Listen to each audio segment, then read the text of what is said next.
Boom. On we are here, ladies and gentlemen. It is Wednesday, and you know what that means. Time for another Wednesday wisdom. It's so bright we can't even see into the Hermetica and the lost wisdom of the Pharaohs, ladies and gentlemen. Coming to us from Timothy Freke and Peter Gandy. This is a Tarsha Cornerstone edition, as well as me and my ramblings on the subject and the ideas that we come across here in this mystical, esoteric, occult, spiritual philosophy.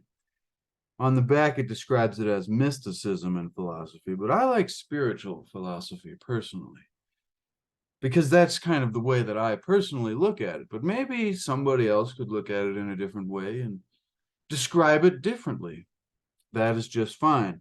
What we're here to do is open our minds, and so we can hopefully expand our awareness and understanding of the nature of reality and God and the universe and our lives and our minds and our entire experience, so that through that process, we can hopefully increase the quality of our experience. Now, we come today, ladies and gentlemen, to section 18. You can see we've made it a long way. It doesn't feel like we've done that many episodes. And the section today is titled Rebirth. Rebirth, ladies and gentlemen. In this chapter, Hermes reveals the secrets of spiritual rebirth, through which we can awaken to our immortal soul. To our immortal soul, ladies and gentlemen. That sounds fascinating. Wonder what we will discover today. However, let's look at what we've gone through real quickly so far leading up to today.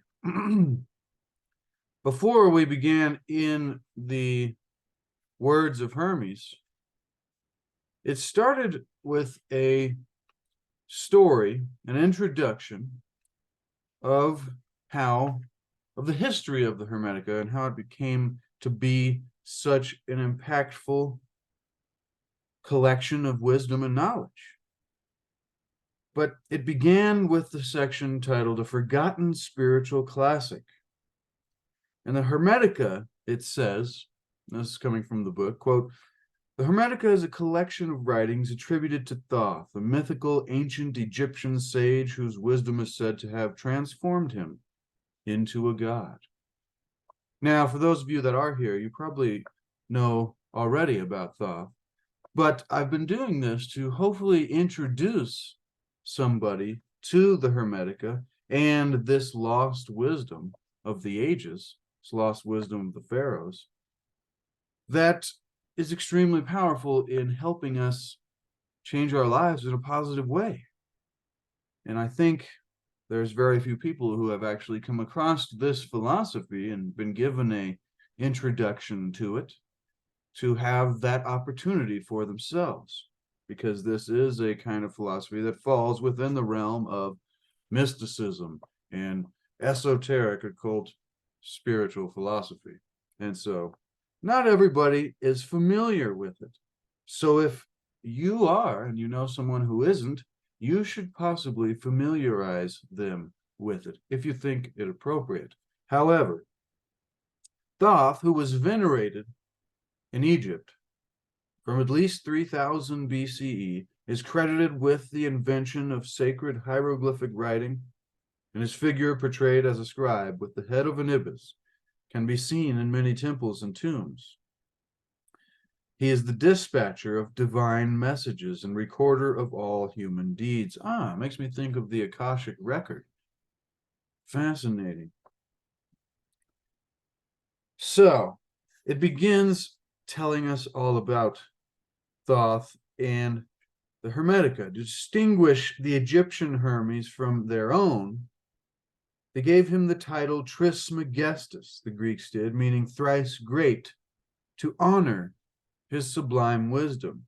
The books attributed to him became collectively known as the Hermetica. And then it went through the history of the Hermetica. That was my favorite section. The Hermetica and Islam and those connections, that as well being part of the history Hermes and the reawakening of Europe, so the Hermetic influence on the great cultural flowering of northern Italy, which eventually became known as the Renaissance, or the Renaissance, ladies and gentlemen. And it's funny, the emergence of a glorious new culture in Florence signaled the end of the Dark Ages. We're always talking about the cycles here, going from the Golden Age to the Dark Ages and back up through consciousness and through time, through the zodiac even. That made me think of Gilgamesh's journey through the zodiac. Maybe it was one cycle of one great year before getting back to the Golden Age and finding immortality in this never-ending cycle. Just my thoughts there on that idea. We call this period the Renaissance, meaning rebirth, which is a fitting name, for at the heart of the Hermetic philosophy is the idea of being spiritually reborn.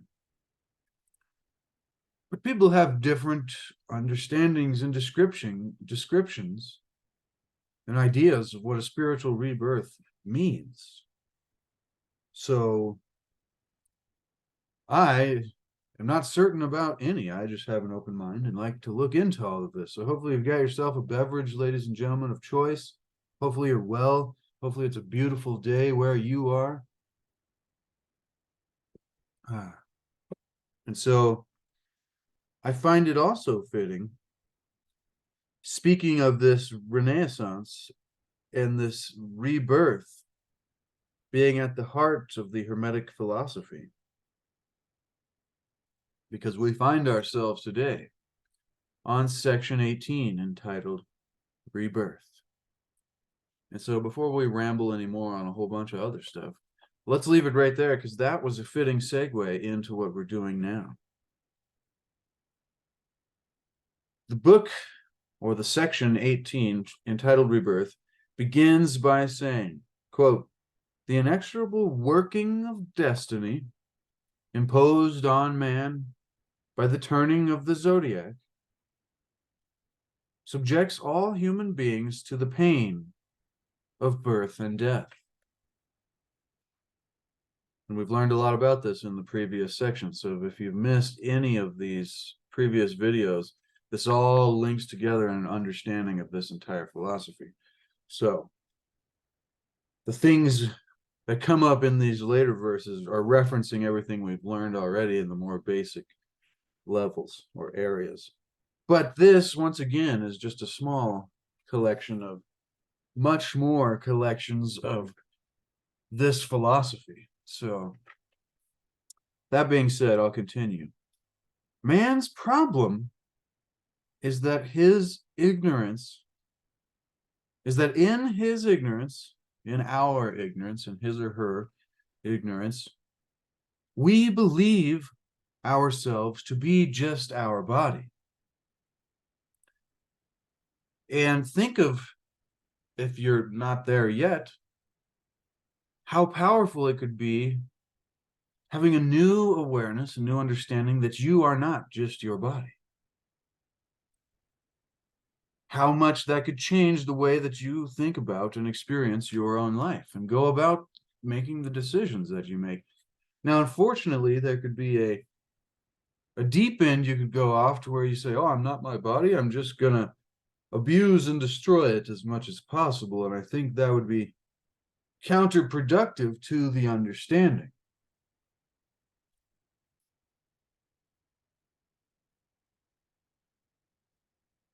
And so our problem is that in our ignorance, we believe ourselves to be just a body. One that will grow old, suffer, and eventually die. And this is not the case from everything we've researched and learned so far. But we are much more than just a tattered coat upon a stick, a paltry thing, as a great poet once said. but our soul louder sings. I wish I could remember all of that. Such a great one that it describes this idea of like one great president once wrote that although, I sit within a decaying house, he's like, do not worry for me, for I am fine. He's all, and then he goes on describing the house, how the front porch is breaking down and the siding is maybe not so good, and all of these things that are describing this concept that we are all taught in society for some reason, unless you're like in a mystical spiritual group somewhere, which is out of the norm, at least for me growing up here in the United States my entire life, never traveling far to wild places. But I get the sense that overarchingly in society, we're not taught this idea about looking at ourselves as being much more than just our bodies. And we are just born and we're here physically and that's it. The scientific description of life, to where we're just a bunch of matter making, in consciousness being like a accident that comes out of that, rather than consciousness existing as a much greater overarching thing, which is what is described as the Tao or Atum or God or the Force or whatever you want to name it. But with that being said, let's go back into this. Our problem is that in our ignorance, we believe ourselves to be just a body and one that will grow old and suffer and eventually die. Our sense, his sense, it says, of injustice, at the inevitability of this fate, leads us to hurt ourselves and others. Now, isn't it interesting that that would be the case? You would think it would be the opposite. But out of our survival instincts and our ego, and ego and survival instinctual programming can make an excellent servant if you understand and are aware and can control those, or at least be a manager in some way of these parts of ourselves. But it makes a very terrible master when it controls us and runs our lives and the decisions that we make and the directions and actions we choose to go and take. But it's just a fascinating sentence. Our sense of injustice at the inevitability of our own mortality, from the perspective that we are just our body temporarily here, and we do not exist outside of this physical temporary experience, or this, And then the thought that, because I'm sure we've all thought about this. I thought about it a lot when I was a kid. This idea that once you're dead, you're just gonna, like, you only get one life. And so if your life is, let's say, 100 years, then when you're done, it's this idea of you don't exist forever and ever and ever and ever and millions in a amount of time that you cannot fathom. And then for some reason your child minds go, yeah, and I'll be there in blackness, not experiencing anything while experiencing nothing or this blackness. But as you grow as a lifelong learner or a student of philosophy or spiritual philosophy, or maybe just the deeper questions in general, and you ponder and contemplate on this idea, you begin to realize that if you weren't experiencing anything, then you wouldn't experience blackness forever and ever and ever.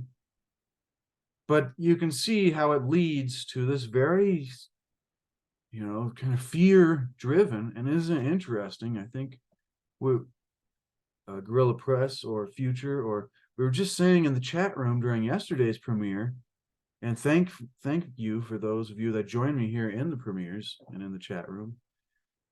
But they were just saying about how fear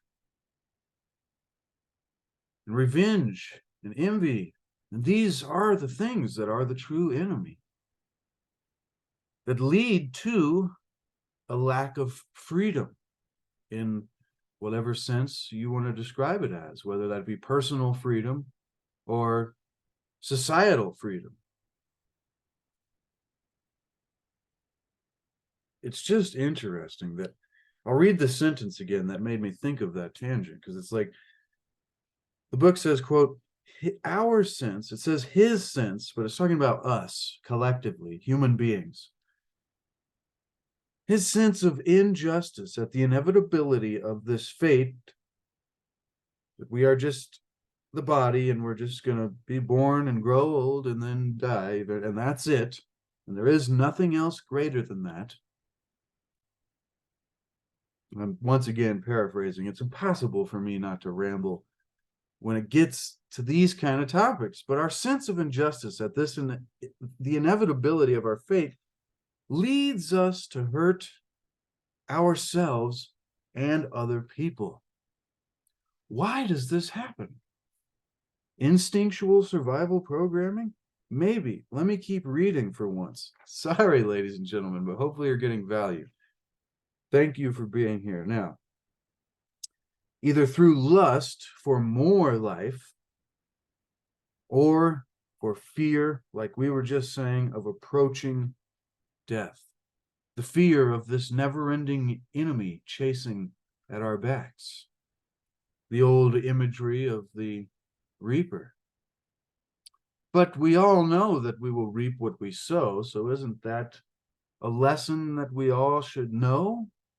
I didn't mean to rhyme there, but it worked good.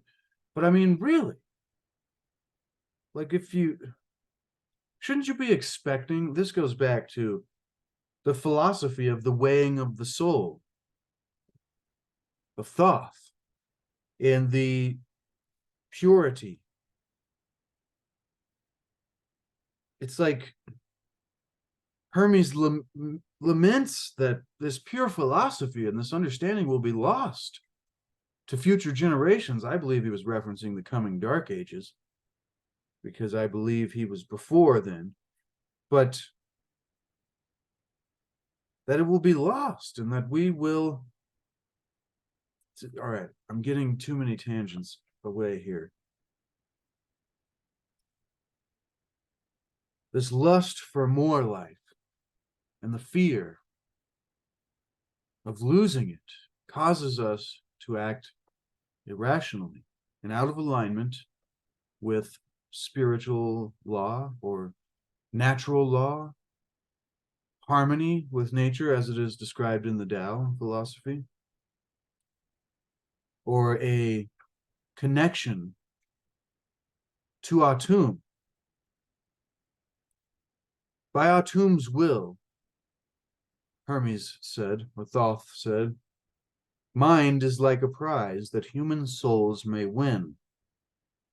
He filled a great bowl with mind and sent it down to earth. Listen, every human heart, immerse yourself in mind and recognize the purpose of your births and ascend to him who has sent this opportunity. And those that bathe themselves in this opportunity, it says mind, find true knowledge and become complete. And so we can come to know God. Or, as Osiris teaches, gods are immortal men, and men are mortal gods.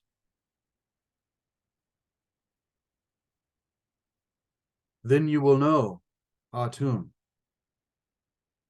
It's like, so this is a perfect teaching, because we're talking about this idea right now. Just to reset here, if you just joined us, or if you fast forwarded weirdly to this point in the video. But this idea that our problem is our ignorance, that we believe ourselves to be just a body, just this physical one-time experience and not a spiritual being. And that our sense of injustice at this inevitability of this mortality and our fate leads us to hurt ourselves and others because of a lust for wanting more life, survival, instinctual programming. It's important to note, though, that we have evolved into living in a situation to where there are no tigers, when often our subconscious minds are reacting that way to stressful or angering or even anxiety, whatever it be, these situations that we are confronted with in life, and we often react emotionally and physically like there's a tiger in the room, and there's no tigers. We live in a comfort. I mean, unless you do live in a place where there are tigers, then by all means have that fear, and that is, instinctual drive for survival. But for those of us living in, modern society, most of us, our bodies and our minds and our evolutionary programming. Now, this is all up for debate. So if you have a different feeling about this, then that's perfectly fine. And that's good. We all need to have multiple understandings so we can come together to create a greater understanding, if that makes any sense. But it's just weird that we've changed the way we live so fast that we have these very weird feelings and emotions that don't match with the lifestyles that we lead when it comes to this idea of survival programming, and how that mixes with us having a philosophy and having a belief societally and collectively that we are not spiritual beings, that we are just physically here temporarily, having a one-time experience, and it causes a whole bunch of suffering in our world, this perspective. And that's what's being talked about here, is our problem.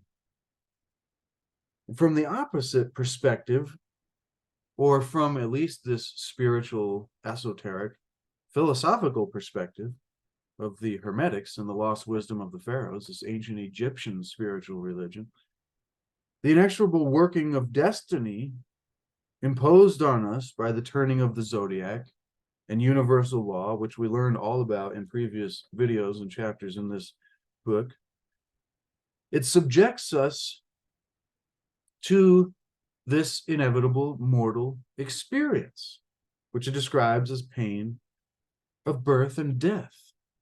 But as we also learn through this philosophy, that we have a dual nature, this spiritual, this connection to God, and immortal. So we are immortal and mortal at the same time. And this is why we are a marvel, even amongst the gods.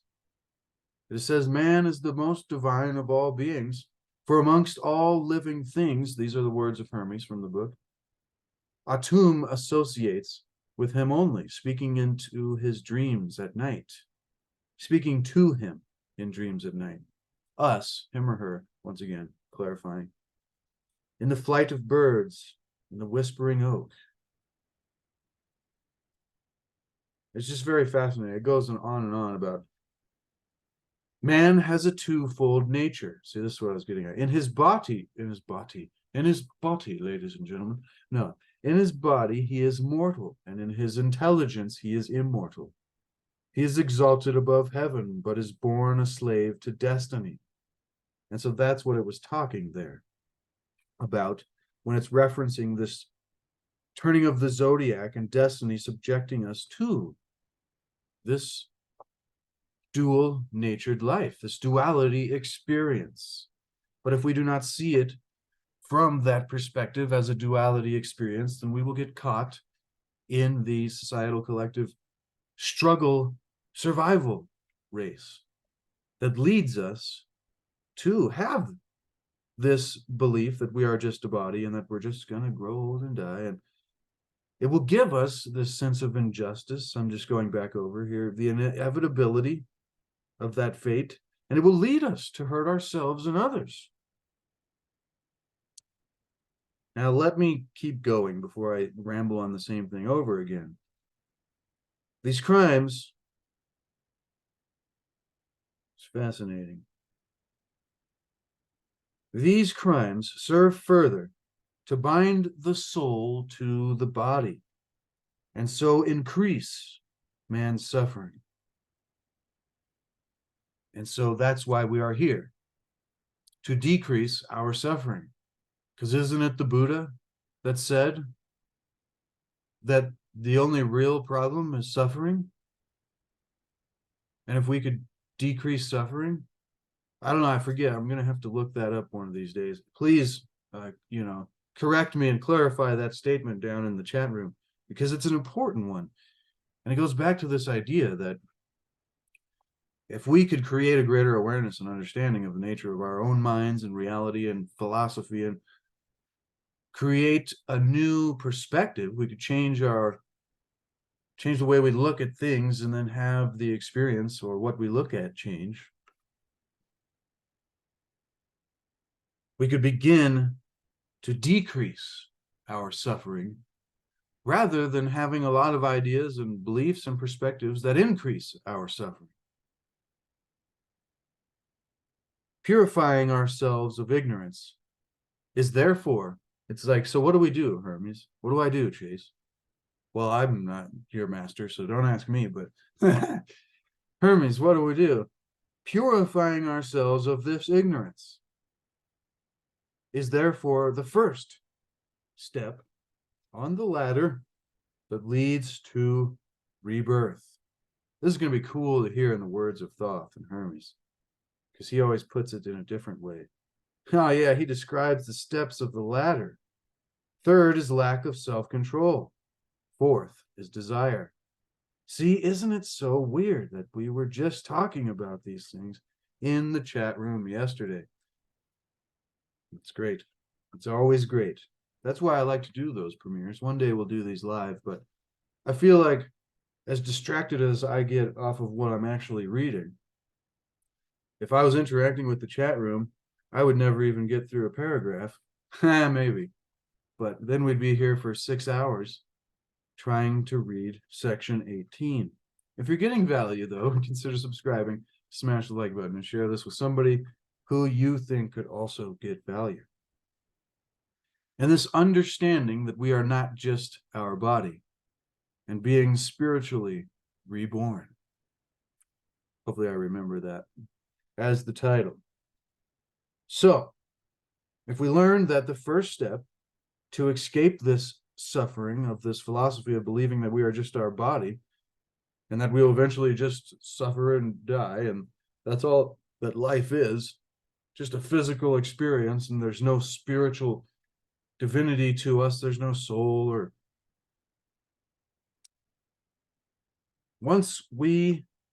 the first step, all right, I'm just going to keep going. I've gone over that enough. Purifying ourselves of ignorance is therefore the first step on the ladder that leads to rebirth and leads to having a spiritual life. But I don't even like putting it that way, because that sounds like fluffy, like, oh, you're going to go be I'm going to go be a spiritual person, guys. It's like, no, that's not the purpose.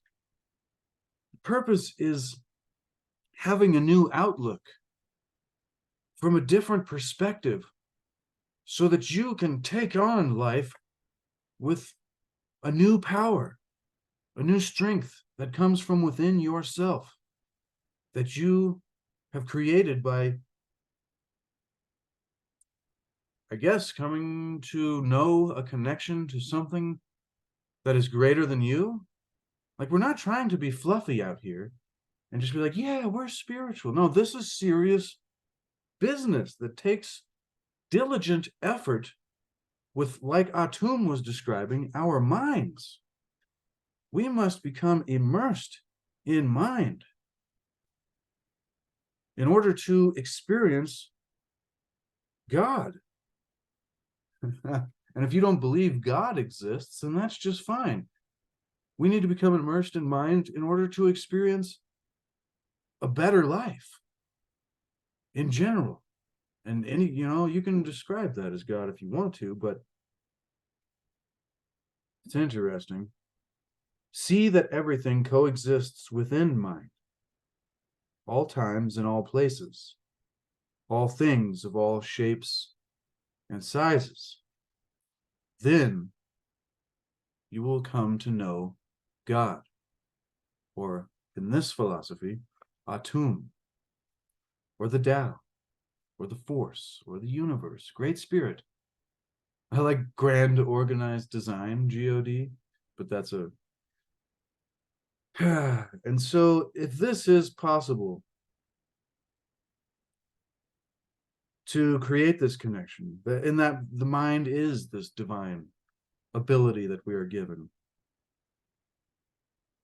and that although it says, Hermes says, only Atum knows its precise nature, mind is not separate from Atum. Very interesting. Where is it?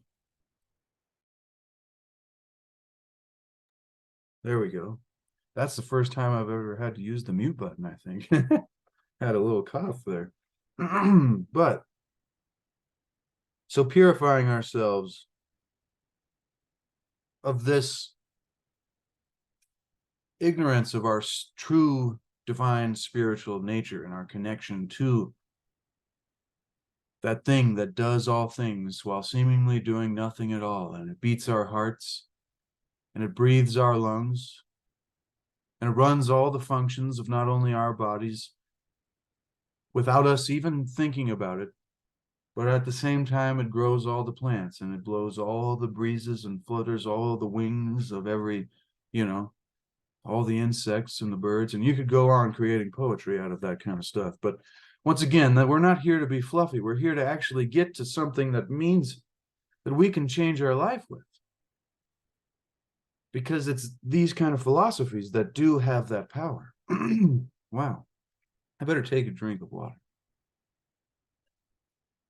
All right, ladies and gentlemen.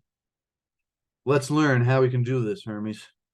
How we can discover that we are not just our bodies and become spiritually reborn. I mean, to me, this is all just philosophy and spiritual philosophy to help us on our journey. So, sometimes people take the sentences being spiritually reborn as like something different. We're not doing any kind of ceremonies here or anything. This is just talking about stuff. And so thank you for being here, seeking after wisdom and knowledge and the wisdom of the ages in spiritual philosophy. So, purifying ourselves of this ignorance is the knowledge, coming to contemplate on, and the knowledge of our own immortality. To escape the suffering inherent in our human predicament, we must be reborn in mind or in spirit. The spiritual path that we must walk is this rebirth process. I added that line. The spiritual path that we must walk is the same one trodden by our ancestors. It is a hard road to follow whilst incarnate in a physical body, because we must struggle to master ourselves. See, it's interesting. You could tell somebody about spiritual rebirth and they would think it's something that just happens like in an instance. I was talking about this yesterday when it comes to enlightenment. Like, enlightenment isn't like a level up kind of thing. It can come to you in moments, but this idea that spiritual rebirth is just something you're like, bling, ding, I did some kind of, ceremony or something, and it, like in Christianity, it's baptism. And so this is not what we're talking about here. What is being described is this, the spiritual path that we must walk. So the practices in the new ways of thinking and, going about with less judgment and more harmony and more acceptance and more love and all of the things that we learn through spiritual philosophy, and then trying to do these things while living in the world. Like, I often think, man, it's real easy to be a spiritual master if you're at temple, wherever that be, if you aren't out here existing in the modern world, having to go to work, 40 hours a week or whatever it may be, and pay the bills and deal with finances and insurance and all the things that the system of society is set up to keep us from being deep thinkers. That's just my own perspective, and I'm really glad it put it this way here. It is a hard road to follow while we are incarnate in our physical body, because we struggle to master ourselves. Self-mastery, personal development, self-actualization, and self-reliance are the kind of things that I am obsessed with creating within my own life through creating a greater awareness and a greater understanding of all of this wisdom and these wisdom traditions. And I think it's all connected. That's what you really find when you study more and more and more and more and keep contemplating and keep thinking about it, because this is what Hermes taught us. Is in the very first words of Hermes in this book is, and I'll remind us every time I do one of these videos, hopefully, pure philosophy is spiritual striving through constant contemplation to attain true knowledge of what is described in this Hermetic philosophy of Atum, the one God. But I would say this pure philosophy of spiritual striving through constant contemplation, keep contemplating on all of this to attain true knowledge of reality and of our lives and of the nature of this universe, wherever we find ourselves having this experience with a dual nature. The spiritual path that we must walk can be a difficult one because we must struggle to master ourselves. Right understanding, the book continues, purifies us of all the vices that torment us and awakens us to our immortal soul. The book actually said, quote, awakens our immortal soul. And this is, once again, this is the authors giving their paraphrased understanding of what Hermes talks about in his words in this section, Rebirth. And so it's not like these guys are like teaching this as their lesson, and it's not like I'm doing that either. This is me trying to get a greater understanding by talking all of this out.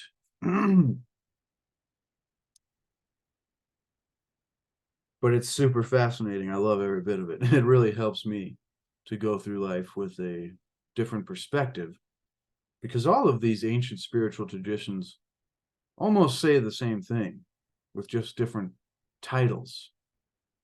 But right understanding purifies us of all the vices that torment us and awakens us to our immortal soul and our immortal nature, that we are not just our body.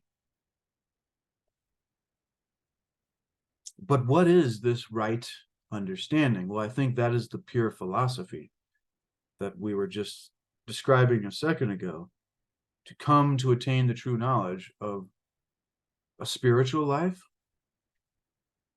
or a new way. One who is thus reborn communes with God. But this only happens when we stop talking about it and allow it to occur naturally in the silence and tranquility of deep contemplation. So if you're ready for that, then go ahead and pause the video and contemplate. Because that is true. I mean, you could sit in a circle of philosophers and mystics, and there's a great saying that says, while we all sit around in a ring, and suppose the secret sits in the center and knows. And this secret, this invisible wisdom, or this force, this God force, life force, it comes to us, just like is said here. This only happens when we stop talking about it and allow it to occur naturally. You can't force it. A lot of people are like, I've never had a mystical experience. They're trying so hard. They're like, I've meditated 56 hours, and this is something you cannot force. And I bet if you do force it, it like avoids, you delay it. You create a blockage of the flow, so to speak. But that's like manifesting terms. So that's kind of a different, but it's the same idea. You create, when you try to force something, I'm looking at a tomato plant right now. So this is a great analogy. Thanks, Wayne. Reference to Wayne Dyer, and credit to Wayne Dyer for this analogy. But if you see a tomato plant and it's growing, luckily mine's not a little baby, but there are other plants with shoots out there. And if you grab at the shoots and tug at the shoots to get it to grow faster, you destroy the entire process, and thus have to begin from step one again, which is just the seed or the idea or the intention. And then once again, you have to plant it in the soil, and you have to water it and tend to it and let the roots grow before it even sprouts out again. You cannot force this. That was a big metaphor there, an analogy. But this occurs naturally in the silence and tranquility of deep contemplation. An enlightened being no longer believes he or she is a body.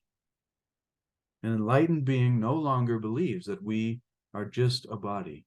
And we know, we don't believe, we know. We've come to conscious contact. I mean, if you want to say that's crazy, then that's perfectly fine to me. I mean, everybody's up to their own opinion. And I could see easily how this would be way far out for most people. So I would find it funny if you are one of those people that you're here still in this video. There must have been something that kept your interest. But this is spiritual philosophy, and so thank you for being here. The body belongs to nature, not to us or to him, it says. And so its fate is of no importance. We, he or she, us, is one with everything. We see goodness everywhere. We are bathed in divine light. We have become all mind. So this is a description of like the, somebody who has, this is a description of the enlightened master, pretty much, who has let go of pretty much all of normal life. And like I was saying earlier, is in the temple. And you have this understanding that I've never heard it summed up like that so briefly, because each one of those sentences would take 10 hours to explain that the body belongs to nature or to God, or, and that our fate is separate than the fate of the body, and that we are one with everything. Seeing the oneness then. See, most people only experience the oneness in like psychedelic trips, or, certain kind of moment to moment enlightenment satori experiences, instances of enlightenment that we know through a conscious contact that we are one with everything, and we see the interconnection. Now, this is a description of Atum and God and the Tao, or trying to describe this oneness, the interconnectedness and non-separate nature of everything. And then seeing that leading to seeing goodness everywhere. This is also described as the purpose of life in this philosophy by Hermes, is to be able to see that everything is creation, or Atum, and then to appreciate that and see the beauty in the connectedness and harmony of it all, and then just attend to it as being a part of it. And that's the purpose of life. But amazing. Rebirth is not a theory, the book continues, once again by Timothy Freke and Peter Gandy. We're reading this for purposes of teaching and commentary and expanding the mind so that we can create a greater experience in our lives through a mystical awareness. But rebirth is not a theory that we can learn, they say. It is a natural occurrence that happens when God wills it. All that we may do is prepare for this enlightenment by mastering our passions and accepting whatever fate may bring us. For a man with visions, all things are good, even if other people see them as evil. That one could be heavily debated. Interesting. His knowledge of God gives him the ability to see goodness at work, even when he is mistreated by others. Okay, so if other people are mistreating you, other people observing that happening would see them as doing evil to you.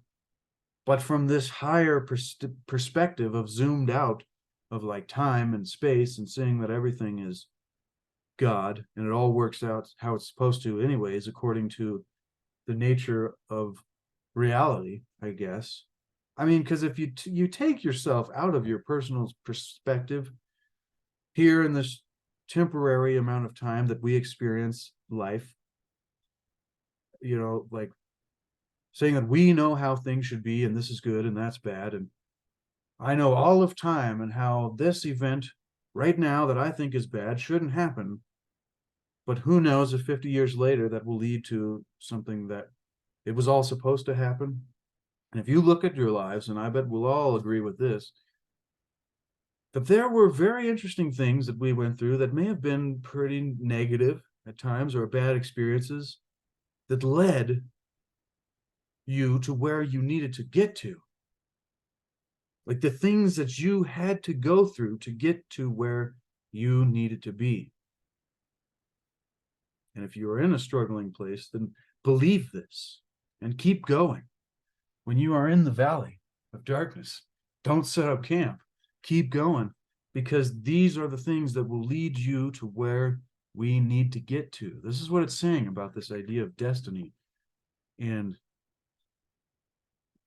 whatever fate may bring us. A man with vision, all things are good, even if people think that something is bad or evil. Our knowledge of this greater understanding of God gives us the ability to see goodness at work even when we are mistreated by others. Those who are reborn are already living in the kingdom of heaven, quote unquote, while being here in this mortal experience. I added that last line. So you can live in heaven on earth, but it'd be a lot easier if you can escape out of normal society and constantly contemplate on these philosophies. And you can see how that may have been a thing, and it may still be a thing for quite a few. Now we come to the words of Thoth. Hermes, Trismegistus, thrice greatest. On everything we just talked about not being our bodies, being more than just our bodies, and being spiritually reborn. Section is entitled Rebirth. Hermes begins by saying, Quote, "No one can be saved until he is born again. If you want to be reborn, purify yourself of the immortal, of the irrational torments of matter. The first of these is ignorance. The second is grief. Third is lack of self-control. Fourth is desire. Fifth, injustice. Sixth is greed. Seventh is deceit. Eighth is envy. Ninth is treachery. 10th is anger. 11th is rashness. 12th is malice. Under these 12 are many more, which force the man who is bound to the prison of the body to suffer from the torments they inflict. But by Atum's mercy, they may all depart and be replaced by understanding. This is the nature of rebirth. This is the only road to reality. It is the way our ancestors trod to discover primal goodness. It is sacred and divine, but a hard highway for the soul to travel in a body. For the soul's first step is to struggle against itself, stirring up a civil war. It is a feud of unity against duality, the one seeking to unite and the other seeking to divide. He who is reborn communes with the All-Father, who is light and life. You will only experience this supreme vision when you stop talking about it. For this knowledge is deep silence and tranquility of the senses. He who knows the beauty of primal goodness perceives nothing else. He doesn't listen to anything. He cannot move his body at all. He forgets all physical sensations and is still, while the beauty of goodness bathes his mind in light and draws his soul out of his body, making him one with eternal being. For a man cannot become a god whilst he believes he is a body. To become divine, he must be transformed by the beauty of primal goodness. The womb of rebirth is wisdom. The conception is silence. The seed is goodness. Those born of this birth are not the same.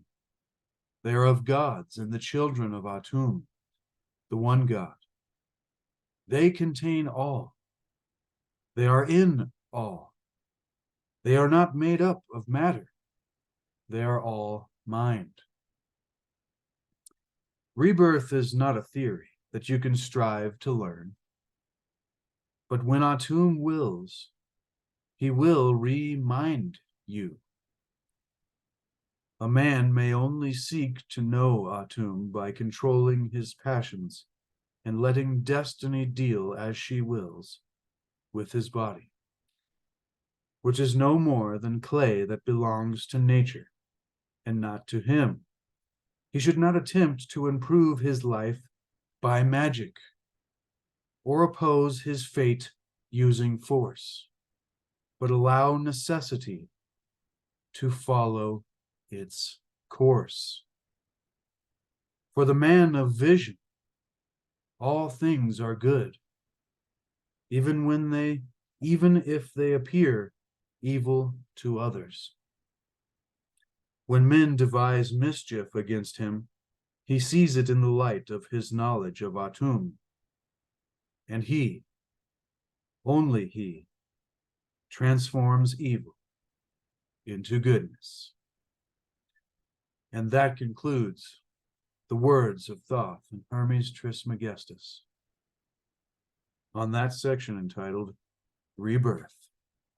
Boom, ladies and gentlemen. Holy wow. Boom to knowledge. That's a boom to wisdom. And that is a boom to the lost wisdom of Hermes and the Pharaohs. Wow. That one makes the mind tingle for a moment. It's so funny right now. As I read the last few words of that, there's this little barn swallow. We have a nest of 5 babies and a couple parents that are out here. He's like yelling at me. No, he just opened his mouth, but he's just sitting right here outside the window, like real close here. I guess he was listening. But if we're not separate, then we are both Atum, and we are one, little bird. Or one of his babies jumped out of the nest and he's checking on him. It's that time of the year. Anyways, it's all beautiful. That was powerful, ladies and gentlemen. Holy cow. I loved that last bit, cautioning those out here that would use this wisdom in an attempt. He says, we, men and women, a man of divinity and of this knowledge, of this wisdom of Atum, should never, didn't say the word never, but it says should not attempt to improve our lives by magic, which is confusing. Because would manifesting be such a thing? Or is he talking about other kinds of magic here? It's crazy birds out there. But I love that it said that, because a lot of people will learn some of this mystical, esoteric stuff and think that we can, begin to be magicians, or we can start to do things against the will of other people in order to improve our lives. And that, I believe, is dark. And that is not correct. And that violates free will and natural law and harmony with Atum and the force and whatever. Nature, God. We should not attempt to improve our lives by magic or oppose our fate using force. But instead, we should allow necessity or destiny, natural law, Atum, to follow its course. Very cool.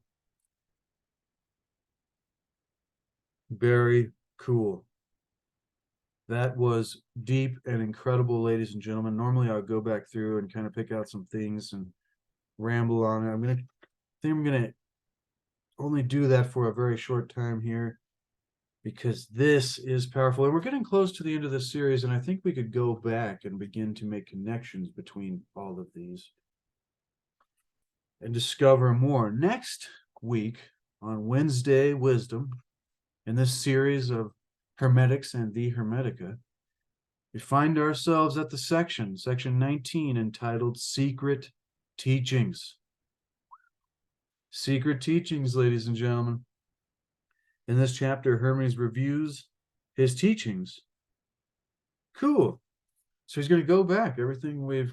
Hermes reviews his teachings and encourages us to go beyond his words to a profound realization of their truth. And see, this is what I was getting at with the constant contemplation thing. And just like Wayne said, the rereading at the end of the Tao, like going back and rereading again, it's just like, sometimes it's the perfect time. It's just what you needed at that time to help you in your journey through this life, and to give us that boost of hope, optimism, confidence, personal power. Destiny deals as she wills, remembering that destiny is the goddess in the sky.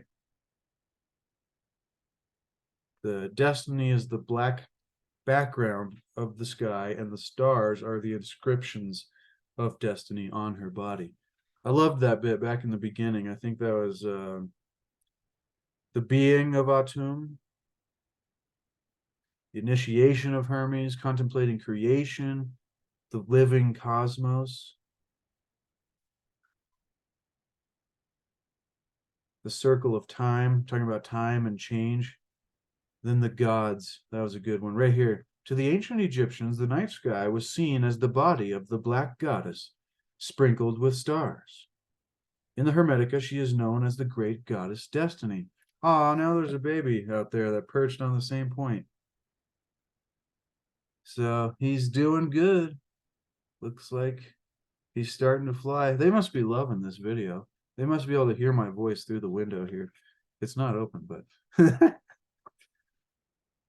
known as the great goddess Destiny, whose unalterable laws are written in the unchanging star fields of the constellations. Against the background of these stars circles the planets. Ruled by the great goddess, they administer her fate to all things upon earth. Although the constellations of the stars contain the destiny, the 5 visible planets and the sun and the moon are the forces which administer this destiny. Therefore, these powers are called gods. See, that's a astrological chapter talking about the zodiac, astrology, and destiny. Is a good one. Go back and check that out if you missed that one. But before we finish here, I want to mention the 12, I guess, torments of the soul or the mortal. I'll just read what it says. No one can be saved until we are born again. If you want to be reborn, these are the words of Thoth, the Hermes. Purify yourself of the irrational torments of matter. The first of these is ignorance. The second is grief. Third is a lack of self-control. Fourth is desire. Fifth is injustice. Sixth is greed. Seventh is deceit. Eighth is envy. Ninth is treachery. 10th is anger. 11th is rashness. 12th is malice. Under these 12 lay many more, which is another very deep philosophy in a mystical way. A lot of this goes into an initiation into Hermetics, but that's not for everybody. I don't recommend it for everybody. Under these 12, we can escape. If we can go beyond these, you should see this, ladies and gentlemen. This little baby's flapping its wings. Gonna try to fly. Oh, he did it. Yes, he made it up to the table. And I just put some water in that thing earlier. This is exciting. I'm sorry, ladies and gentlemen. I'm getting off track here, but by Atum's mercy, all of these 12 may depart and be replaced by understanding. This is the nature of rebirth, by an understanding that we are not just our body, and that we are much, much more. Boom, ladies and gentlemen. That is a boom to knowledge and a boom to wisdom, and the lost wisdom of the Pharaohs and the Hermetica. Thank you so much for being here, seeking after wisdom. Remember, seek to achieve and maintain happiness through enlightenment. Seek to discover the lost wisdom of the ages and the mysteries of our history. And remember, ladies and gentlemen, there is no way to happiness. Happiness is the way. So if we can begin to bring happiness to life, then all the things we've been telling ourselves, oh, when I get more money, or if I become this kind of person, all of those things become irrelevant, because then we are there. And hopefully the entire journey is wonderful. All right. I love and appreciate each and every one of you. It means so much to me that you would spend time here with me and Timothy Freke and Peter Gandy in the Hermetica with Hermes and Thoth and the lost wisdom of the Pharaohs. If you want to dive deeper into this book and get it for yourself, to put it on your shelf, which I recommend you do, check the description below the video. Oh yeah, also yesterday I said I updated my Etsy shop, and then I tried to click the link after the video was done, and my shop had been suspended because I had a $2.60 bill that I hadn't paid. I'm like, come on, guys. And so I paid the $2.60 bill, and the shop is now up and running again. I've had a silly hard time with Etsy. I really wish there was better platforms, but it's been the one place that I've been able to have a place consistently without spending a whole ton of money on websites, keeping a Shopify running and all of that stuff. I tried to do that a lot in the past, and that's a different area of life. And so thank you so much to those of you that spend time with me, spend your time with me, continue to seek after the wisdom of the ages so that we can have a higher quality of experience in our lives, ladies and gentlemen. Also in the description, my Etsy shop, C60 Purple Power, the most powerful antioxidant known to man. Give yourself the gift of health. All right. Love you, ladies and gentlemen. Until next Tuesday, I was about to say Tuesday Dow, but I don't know where we're going now. So until next Tuesday, we'll see what we do. And until next Wednesday, be the change that you want to see. Be the example that you want to set. Thanks so much, ladies and gentlemen. No, no, no, no, no.